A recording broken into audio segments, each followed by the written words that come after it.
নমস্কার বন্ধুরা, আমি তোমাদের বাস্তু কনসালট্যান্ট সঙ্গীতি। আজকে তোমাদের কিছু বাস্তু টিপস বলবো। যারা আমরা সবাই জানি যে ঈশান কোণে আমাদের ঠাকুরঘর থাকে, বা আমরা ঠাকুরঘর যখনই বানাই বাড়িতে ঈশান কোণেই বানাই।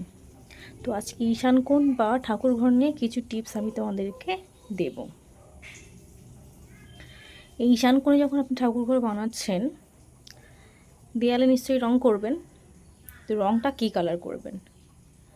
হোয়াইট, ব্লু অথবা ইয়েলো কালার কিন্তু ঠাকুরঘরে ঈশান কোণের ক্ষেত্রে প্রযোজ্য। অনেকে আছে দেয়ালে ডিজাইন করেন, তো দেয়ালে কেমন ধরনের ডিজাইন ঈশান কোণের ক্ষেত্রে করতে পারবেন? ওয়েভ, অর্থাৎ ঢেউয়ের ডিজাইন, ওয়েভই কোনো ডিজাইন, অথবা রেক্ট্যাঙ্গেল কোনো ডিজাইন কিন্তু আপনারা ঈশান কোণের দেয়ালে করতে পারবেন। তাছাড়াও ঠাকুরঘর সম্পর্কে আরও কিছু টিপস হলো, অনেকে আছে মন্দিরের চূড়া বা পিরামিড বানান। তো পিরামিড যখন বানাবেন, পিরামিডের ঠিক যে চূড়াটা, একদম শীর্ষ যে চূড়াটা, সেটা ঠিক যে বিগ্রহ থেকে যেন 90 ডিগ্রি সোজা হয়। বিগ্রহ থেকে একদম 90 ডিগ্রি সোজা যেন পিরামিডের চূড়াটা থাকে।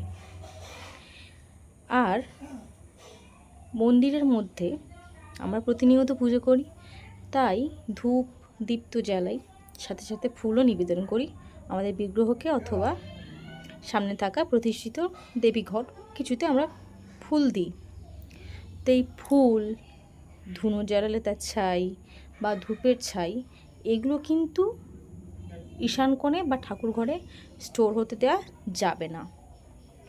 এটা কিন্তু নেগেটিভ প্রভাব ফেলবে। ঠাকুরঘর নিয়ে আর একটা টিপস হলো যে ঠাকুরঘরে আপনারা কখনোই একই মূর্তি দুবার রাখবেন না।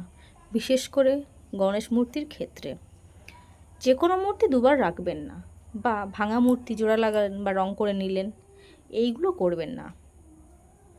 এতে কিন্তু নেগেটিভিটি বেড়ে যায়। তো এই ছিল আজকে ঠাকুরঘর সম্পর্কে আমাদের বাস্তু টিপস। তো ভিডিওটি কেমন লাগলো? ভালো লাগলে অবশ্যই লাইক, কমেন্ট আর শেয়ার করে দেবেন। Thank you.